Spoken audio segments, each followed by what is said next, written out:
السلام علیکم ورحمۃ اللہ وبرکاتہ۔ آج میرے ساتھ دارالقرآن فیصل آباد شعبہ تجوید کے دو طالب علم حافظ محمد عبداللہ اور حافظ احمد آصف میرے ساتھ موجود ہیں۔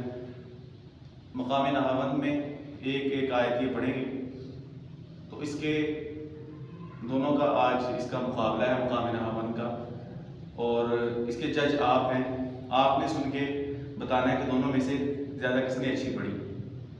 ان سے پہلے ایک دفعہ میں پڑھتا ہوں، وہی آیت کی پھر دونوں پڑھیں گے، تو آپ نے سن کے بتانا ہے کہ دونوں میں سے کس نے اچھی پڑھی، اور آپ نے اس کے کمنٹ سیکشن میں جس نے زیادہ اچھی پڑھی آپ نے اس کا نام لکھنا ہے۔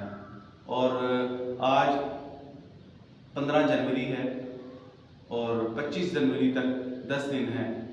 25 جنوری 2025 تب تک آپ نے بتانا ہے۔ ان میں سے جس کے زیادہ ووٹ ہوئے انشاءاللہ اس کو انعام دیا جائے گا۔ اعوذ باللہ من الشیطان الرجیم، بسم اللہ الرحمن الرحیم۔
آپ نے ابھی ان کا دونوں کا بچوں کا سنا، اور آپ نے یہ سن کے ججمنٹ کرنی ہے کہ دونوں میں سے زیادہ اچھا کس نے پڑھا۔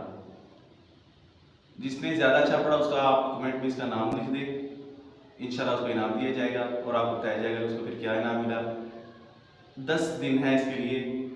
15 جنوری 2025 آج ہے، 25 جنوری 2025 تک کی شام تک انشاءاللہ ان کا جو رزلٹ ہے وہ اناؤنس کیا جائے گا۔ اسی طرح اگر آپ کو یہ ویڈیو پسند آئی ہوگی تو اس کو لائک کریں اور اس کو شیئر کریں، اور آئندہ اس طرح کی ویڈیو آپ کے سامنے مستقل آتی رہیں گی۔ اگلا مقابلہ انشاءاللہ 5 بچوں کا اذان کا مقابلہ ہوگا، جو درجہ تحفیظ دارالقرآن فیصل آباد کے طلباء ہیں، ان کا اذان کا مقابلہ ہوگا۔